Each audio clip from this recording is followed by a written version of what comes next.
அதாவது இப்ப கடனாளி ஆயிட்டாங்க. கடன் என்ன எப்படி அடைக்கிறது அப்படின்னா, அதுக்கு சிறந்த பரிகாரம் அப்படின்னா, கடனாளி ஆயிட்டாரு. உடனே அந்த கோயிலுக்கு போயிட்டு வாங்கன்னு சொல்றாங்க. காலைல கோயிலுக்கு போயிட்டு ஈவினிங் வந்துட்டு சார் கடன் அடையலையே சார்ன்னு கேட்குறது. கர்மாவுல நிறைய வகைகள் இருக்கு. குறிப்பா முக்கியமான ஒரு 4 கர்மாவை பத்தி வேணா சொல்லலாம். தானமா பெறக்கூடிய எந்த ஒரு சொத்துக்களாகட்டும், எந்த ஒரு பொருட்களாகட்டும், அதுக்கு பின்னாடியே அவங்களுடைய கர்மா ஒழிச்சிட்டு இருக்கும்.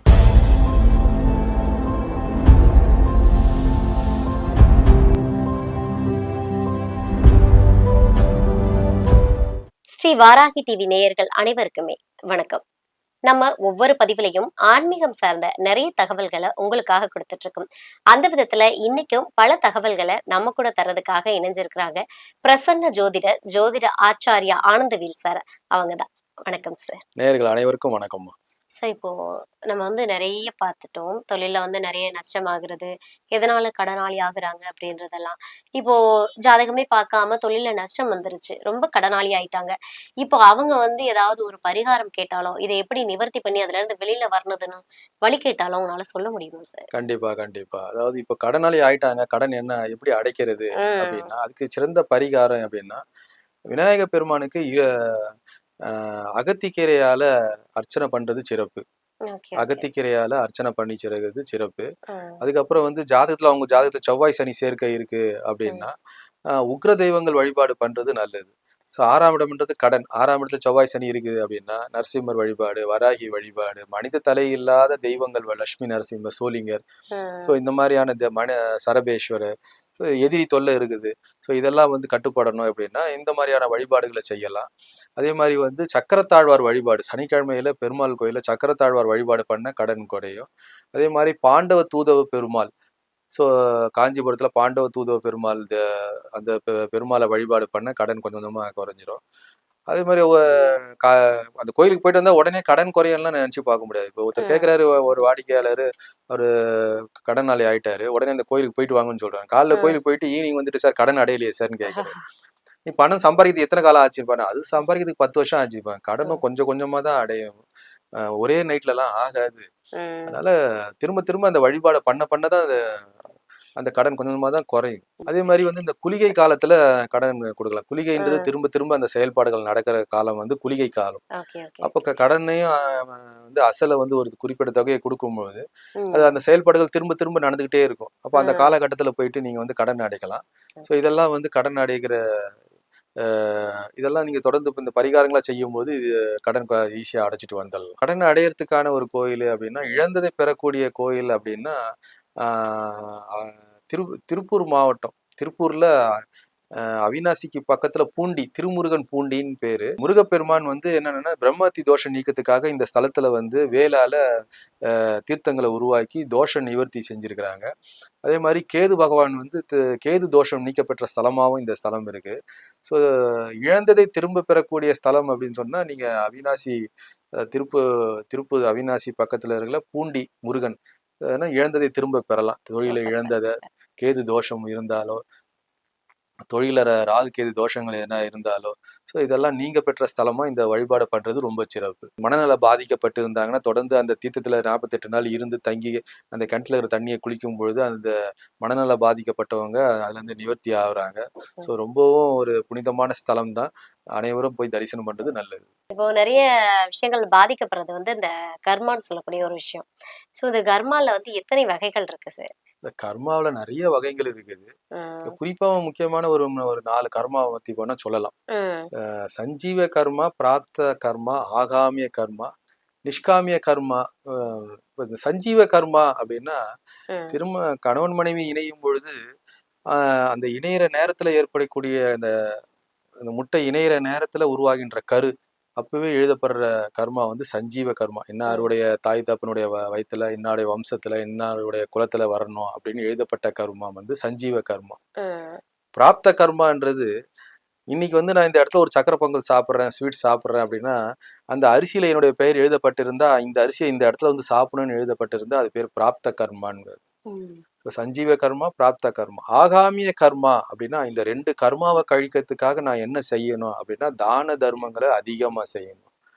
இந்த கர்மாவை கழிக்கிறதுக்காக நான் நிறைய உழவார பணிகள் செய்யறது, ஏழைங்களுக்கு உதவுறது அப்படின்றது இந்த ஆகாமிய கர்மா. நிஷ்காமிய கர்மா அப்படின்னா இந்த ஜனன காலத்துல நான் எந்த விதமான பாவத்தையும் செய்யல, நிறைய தானம் தர்மம் பண்றேன், இருக்கிற எல்லாருக்கும் நல்லதே செஞ்சிட்டு இருக்கேன் அப்படின்னா, இந்த பிறவி முழுதும் நீ நல்லது செஞ்சிருக்கன்னா இந்த இந்த புண்ணியத்தை அனுபவிக்கிறதுக்காகவே ஒரு பிறவி எடுக்கிறன்னா அது பேர் நிஷ்காமிய கர்மா.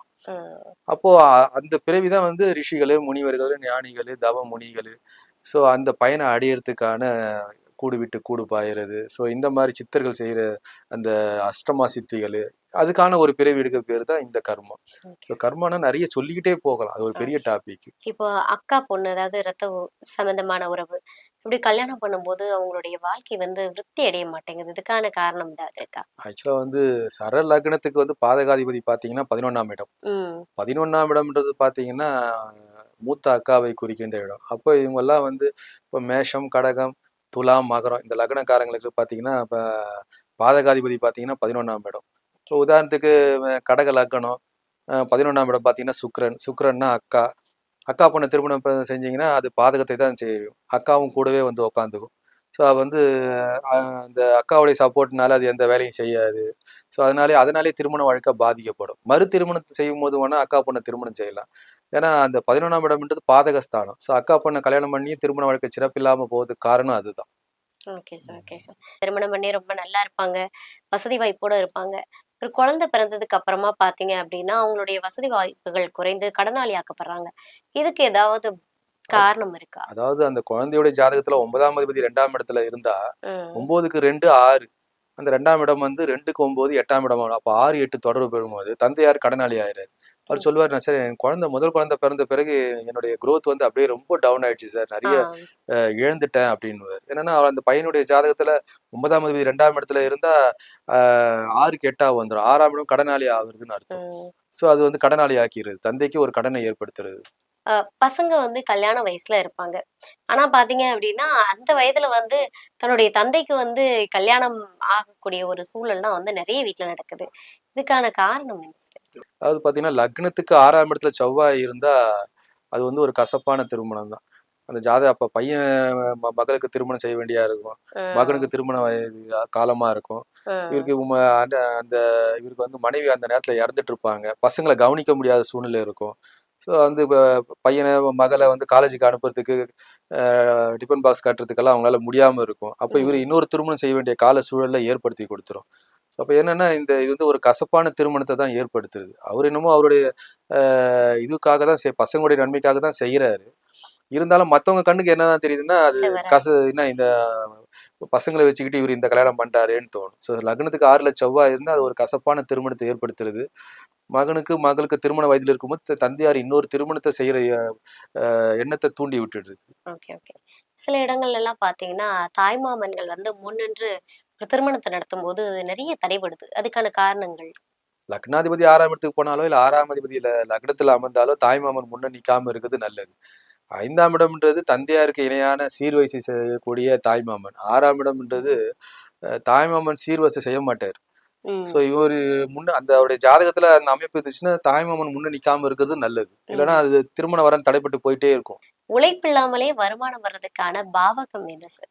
அது 8ஆம் பாவம் தான். அதாவது 8ஆம் பாவம்ன்றது உழைப்பில்லாத வருமானம். புதையல், அப்புறம் ரேஸு, அதுக்கப்புறம் வந்து ஷேர் மார்க்கெட்ல இன்வெஸ்ட் பண்றது, அப்புறம் வந்து சீர்வரிசை கேட்டு எதிர்பார்க்கறது. லக்னாதிபதியே போய் 8ஆம் இடத்துல உட்காந்துருக்காருன்னா அவர் வந்து சீர்வரிசை எதிர்பார்ப்பாரு. கார் வேணும், ம். அது வேணும்னு கேட்பாரு. ஸோ இது வந்து புதையல் கிடைக்குமான்னு ஒரு எதிர்பார்ப்பு இருக்கும். அந்த 8ஆம் பாவத்துல அதுவே தசையாவே நடக்குதுன்னா அவர் என்ன மாந்திரீகத்துல ஈடுபாடு அதிகமா தோணும். ம். அந்த அந்த அதாவது இப்போ ஆன்லைன் வந்து சீட்டாட்டம் ஆடுறது. ஸோ இதெல்லாம் வந்து அந்த 8ஆம் பாவம் செய்யற வேலை. ம். உழைப்பு இல்லாம நமக்கு வருமானம் வரணும்னா அந்த 8ஆம் பாவமும் 8ல் அமர்ந்த கிரகணின் தசா காலமும் அந்த காலகட்டத்துல ஏதாவது ஒரு அதிர்ஷ்டம் அடிக்காதான்னு தேடிட்டே இருக்கிறது. ஓகே, புதையல் கிடைக்குமான்னு தேடுறது. இதெல்லாம் அந்த பாவகம் செய்யற வேலை தான். ஓகே. திடீர்னு பேமெண்ட் எதனா வருதா? திடீர்னு ம். ஜாக்பாட் எதனா அடிக்குதா? ஸோ ம். இதெல்லாம் வந்து 8ஆம் பாவகம் செய்யற வேலை. நம்ம கர்மா பத்தி பேசினோம்ல. இந்த கர்மாவ கழிக்கிறதுக்கோ, இல்ல சரி செய்றதுக்கான பரிகாரங்கள் ஏதாவது இருக்கா? அதாவது 3 நதிகள் கூடுற இடத்துல சங்கமிக்கிற இடத்துல ஈரோடு, பவானி, ஸோ அந்த மாதிரி வந்து இந்த எங்க அலகாபாத் இந்த மாதிரியான நதிகள்ல போய் அந்த 3 நதிகள் சங்கமிக்கிற இடத்துல போயிட்டு குளிக்கும் பொழுது அந்த கர்மாவில இருந்து வெளியே வரலாம். அது மாதிரி வான் பிரயாகை, அதாவது மதுரை அழகர் கோயில், ஸோ அருவியிலேருந்து குளிக்கிறது, அங்க வந்து வெறும் பக்தி தான் இருக்கணும், சபலம் வந்துடக்கூடாது. ஸோ முழுக்க முழுக்க அந்த அருவியிலேருந்து தண்ணி ஃபோர்ஸாக கொட்டும் போது அந்த அந்த நினைவுகள்லாம் கர்மாவுடைய பதிவுகள்லாம் அழிய ஆரம்பிக்கும். ஸோ அந்த காசி, ராமேஸ்வரம் இந்த மாதிரியான புனித ஸ்தலங்களை போய் குளிக்கும் பொழுது அந்த கர்மா வந்து கழியறதுக்கு சிறப்பு இருக்கு. அது மாதிரி மன பயம், மரண பயம் எல்லாம் இருக்குது அப்படின்னா அந்த கடல்ல வந்து 16 வகையான உப்புகள் இருக்குது. ஸோ வந்து உடம்புல வந்து மெக்னீஷியம் லெவல் குறையும் பொழுது என்ன ஆகும்னா பயம் ஏற்படும். ஸோ கடல்ல 20 நிமிஷம் முக்கி முக்கி எழுந்துக்கும் போது மெக்னீஷியம் தன்னைத்தானே உற்பத்தி பண்ணிக்கும். ஸோ அப்போ அந்த பயம் தெளிஞ்சிடும். அதனால தான் திருச்செந்தூர் கோயிலுக்கு போயிட்டு வாங்கன்னு சொல்லுவாங்க. கடல்ல குளிச்சுட்டு திருச்செந்தூர் கோயிலுக்கு போயிட்டு வாங்கன்னுவாங்க. அந்த கடல்ல போய் குளிச்சதுக்கு பின்னாடி இறைவனை தரிசனம் பண்ணும்போது ஒரு ஒரு புத்துணர்ச்சி கிடைக்குது. அந்த மெக்னீஷியம் தன்னைத்தானே உற்பத்தி பண்ணிக்குது. அப்போ ஏதோ ஒரு தைரியம் வந்துடுது. செவ்வாய்னா தைரியக்காரகன்னு அர்த்தம். முருகப்பெருமான தரிசனம் பண்ணும்போது இன்னும் தைரியம் அதிகமாகுது. ஸோ மன பயம் இருக்குது, மரண பயம் இருக்குது. இவங்கெல்லாம் வந்து கடல்ல போய் 20 நிமிஷம் குளிச்சுட்டு வந்து இறைவனை தரிசனம் பண்றது நல்லது. இப்போ நிறைய பேர் பார்த்தீங்க அப்படின்னா, முதல் தடவ திருமணம் செஞ்சு, அது தோல்வியில முடிஞ்சிருக்கும். சரி மறு தடவ திருமணம் செய்யும்போது நெறைய ஜாதகம் பார்த்து கேர்ஃபுல்லா தான் பண்ணியிருப்பாங்க. ஆனா அந்த திருமணமுமே வந்து தடைபடுறதுக்கான காரணம் என்னவா சார் இருக்கு? அந்த திருமண வாழ்க்கை சிறப்பு இல்லாம போறதுக்கு காரணம் வந்து 4ஆம் அதிபதி 3 இல்லாம வந்து தசை நடத்துனாங்கன்னா அந்த திருமண வாழ்க்கை சிறப்பை தராது. அதுவும் ஃபெயிலியர் தான் ஆகும். ஸோ ஓஹோ! அவங்க திருமணம் பண்ணாம இருக்கிறது நல்லது. Okay, okay. ஆனா அந்த கிரகம் அப்படிதான் வா வான்னு கூப்பிடும். தசா ம். காலத்துல இன்னொரு திருமணத்துக்கு முயற்சிக்க செய்யும். ஆனா ம். அது அந்த திருமண வாழ்க்கையும் ஃபெயிலியர் தான். ஏன்னா 4க்கு 3 12ஆம் இடம். 12ஆம் இடம்ன்றது விரயம். ஸோ அந்த திருமண வாழ்க்கையும் அவங்களுக்கு தோல்வியை தான் கொடுக்கும். Okay, okay. Okay sir. இப்போ பார்த்தீங்கன்னா, நெறைய பேர் வந்து சம்பாதிக்கணும், அ வாழ்க்கையில முன்னேறணும்னு சொல்லிட்டு தான் வெளிநாடுகளுக்கெல்லாம் போயிட்டு நெறைய சம்பாரிப்பாங்க. என்னதான் அவங்க வெளிநாடுகளுக்கு போய் சம்பாரிச்சுட்டு வந்தாலுமே, அவங்க கிட்ட வந்து அந்த பணம்ன்றது வந்து நிக்கவே நிக்காது. செலவாயிக்கிட்டே இருக்குது. இதுக்கு ஏதாவது காரணம் இருக்கா? கண்டிப்பா. அதாவது உபகிரகங்கள்னு ஜனன கால ஜாதகத்துல தொடர்புல வரும். இப்போ ம். சந்திரனுடைய மகன் பரிவேடன், செவ்வாயுடைய மகன் தூமா, இந்த ம். மாரி வந்து ராகுவுடைய உபகிரகம் வியாதிபாதன், கேதுவுடைய ம். உபகிரகம் வந்து உபகேது. ம். அப்போ ஜனனகால ஜாதகத்துல குருவுடன் உபகேது தொடர்பு பெறுறாங்க அப்படின்னா, சம்பாதிச்ச பணத்த இழக்க போறாரு. ரொம்ப கவனமா இருக்கணும்னு சொல்லணும். இப்போ உதாரணத்துக்கு ஒரு அப்ராட் கிளையண்ட் அந்த மாரி அவருடைய ஜாதகத்துல அந்த அமைப்பு இருந்தது. அவரு ஒரு ரூ. 10,00,00,000 சம்பாதிச்சிருக்கிறாரு. திடீர்னு அவருக்கு ஒரு ஃப்ரெண்ட் என்ன சொல்லியிருக்கிறாரு, "ஒரு ஷேர் மார்க்கெட்ல இன்வெஸ்ட் பண்ணு. ஒரு கிடைச்சிரும்." அவர் முதல்ல ஒரு ரூ. 1,00,000 போட்டிருக்காரு. நல்ல ஆதாயம் கிடைச்சிருக்குது. திருப்பி மறுபடியும் ஒரு ரூ. 5,00,000 போட்டாரு. இப்படியே பண்ணி பண்ணி நல்ல குரோத் கிடைக்கவே ரூ. 10,00,00,000 உள்ள போட்டாரு. திடீர்னு பணம் திவால் ஆகி போச்சு ஷேர் மார்க்கெட்ல போயிட்டு. அவரு மனநல பாதிக்கப்பட்ட மாதிரி ஆகிப்போச்சு. அப்போ குருவுடன் உபகேது இருந்தா வெளிநாட்டுல சம்பாரிச்ச பணம் அப்படியே இழக்க போகுதுன்னு சொல்லுது. ம். அது உடனே அடுத்தவங்க பேர்ல, நம்பிக்கை உரியவர்கள் பேர்ல, மனைவி பேர்ல, மகன் பெயர்ல, அது யார் மேல நம்பிக்கை, குடும்ப உறுப்பினர்கள் யார் பேர் இருக்காங்களோ நம்பிக்கை பேர்ல அதை அவங்க பேர்ல ஃபண்ட்ஸ் டிரான்ஸ்ஃபர் பண்ணிடுறது நல்லது. அவங்க பேர்லயே வச்சிருந்தாங்கன்னா அந்த உபகேது அதை முழுங்க, அந்த பாம்பு அதை முழுங்க, அந்த பணத்தை முழுங்க போகுதுன்னு அர்த்தம். நெறைய திருமணமான பெண்கள்லாம் இருக்காங்கல்ல. அவங்கலாம் பார்த்தீங்கன்னா, குழந்தை பேரு கிடைக்காம, ஆ கன்சீவ் ஆவாங்க. ஆனா, அடிக்கடி வந்து அபார்ஷன் ஆயிக்கிட்டே இருக்கும். இதுக்கு ஏதாவது காரணம் இருக்கா? செவ்வாயுடைய உபகிரகம் யாருன்னு பாத்தீங்கன்னா தூமா. அது செவ்வாயுடன் உபகிரகம் தூமாவுடன் குரு இருக்காருன்னு வச்சுக்கிறேன், தொடர்ந்து அபார்ஷன் நடந்துகிட்டே இருக்கும். அதே மாதிரி வந்து வர்க்க சக்கர சார்ட்ல வந்து குருவுடன் கேது இருக்கிறாரு. சப்தாம்ச சக்கரத்துல குருவுடன் கேது இருக்கிறாருனால இந்த மாதிரி நிறைய கருத்தரிப்பு அடிக்கடி வந்துட்டு இருக்கும். இது அவங்களுடைய போன ஜென்ம கர்மாவை சுட்டி காட்டுறது தான் இது சொல்லுது. இப்போ ஜனனகால ஜாதகத்திலே அந்த மாதிரி குருவுடன் உபகேது இருக்கிறாரு அப்படின்னா அந்த உயிரணு குறைபாடு சொல்லுது. ஸோ ம். இதெல்லாம் வந்து அந்த கர்மாவை சுட்டி காட்டுது. இப்ப போன ஜென்மத்துல கருக்கலைப்பு செய்யறது மருத்துவச்சியா இருந்திருப்பாங்க. ம். அதாவது கருக்கலைப்பு செய்யற மருத்துவச்சி ஆட்சின்னுவாங்க ஊர்ல, கிராமங்கள்ல. அந்த அந்த கர்மா அதுதான் சுட்டி காட்டும். ஸோ நம்ம என்ன கர்மாவை கொண்டு வரோமோ அந்த கர்மாவை செய்யற அந்த கர்மாவை அனுபவிக்கிறதுக்கு தான் இந்த பிறவியே நடக்குது. ஸோ கண்டிப்பா. போன ஜென்மத்துல அந்த மாதிரி செஞ்சிருந்தாங்கன்னா இந்த பிறவியில அவங்களுக்கு ஒரு குழந்தை இல்லாம போகுது. அதே மாதிரி பாத்தீங்கன்னா இப்ப கேதுவை பத்தி நம்ம சொல்லும்போது இன்னொரு விஷயம் சொல்லணும்னா, செவ்வாய்னா தன்னுடைய சுய சம்பாத்தியம், ம். சுக்கிரன்னா உரிமையுள்ள சொத்து, கேதுன்னா தான சொத்துன்னு பேர். அப்ப தானமா பெறக்கூடிய ஒரு சொத்து. உதாரணத்துக்கு எக்ஸ்ன்றவருக்கு புத்திர பாக்கியம் இல்ல. அவங்க ம். அவங்க தம்பதியர் அப்பா, அம்மா 2 வயதான முதியவர்கள் 2 பேருமே கடைசி வரைக்கும் இந்த சொத்துக்கள வந்து குடுத்துட்டு போயிடுறாங்க, வாரிசு இல்லாதனால. இப்போ அந்த பேரண்ட்ஸ் அந்த அந்த சம்பந்தப்பட்ட சொத்தை கொடுத்தவர் அவரு கர்ம நோய் என்று சொல்லக்கூடிய ஒரு கேன்சரோ இல்லை அவங்க ஆட்டிசமோ ஏதோ ஒரு அவங்களுக்கு டிபி பேஷண்ட்டோ ஏதோ ஒரு நோயுடைய தாக்கம் இருக்குன்னு நினைச்சிங்களேன்.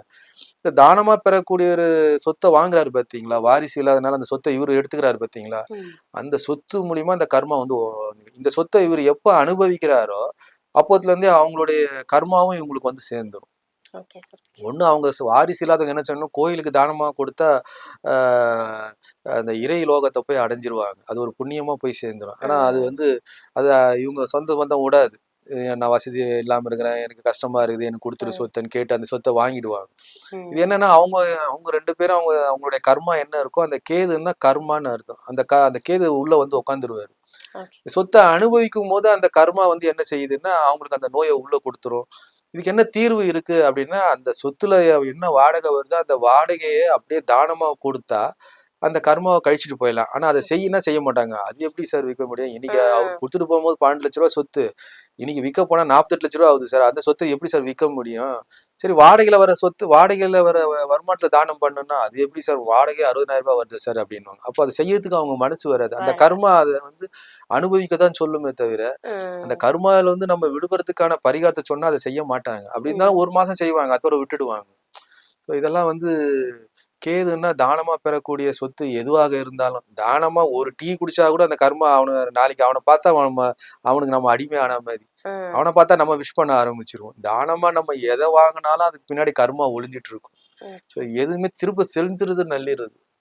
எந்த ஒரு விஷயமும் அவன் டீ வாங்கி கொடுத்தானா அடுத்த டைம் நீங்க டீ வாங்கி கொடுத்து அந்த கடனை கழிச்சுட்டு போயிடுறது நல்லது. கேதுன்னா தானமா பெறக்கூடியது. ஸோ தானமா பெறக்கூடிய எந்த ஒரு சொத்துக்களாகட்டும், எந்த ஒரு பொருட்களாகட்டும், அதுக்கு பின்னாடி அவங்களுடைய கர்மா ஒழிஞ்சிட்டு இருக்கும். அதை அனுபவிக்கிறதுக்கு காத்துட்டு இருக்கும் அது. சரி, இப்போ நம்ம நிறைய விஷயங்கள் பேசணும். நீங்க இப்போ பேசுனீங்கல்ல, கண்டிப்பா இந்த வீடியோ ரொம்ப யூஸ்ஃபுல்லா இருக்கும்னு நினைக்கிறேன் சார். ரொம்ப நன்றி சார். வணக்கம்மா, வணக்கம்.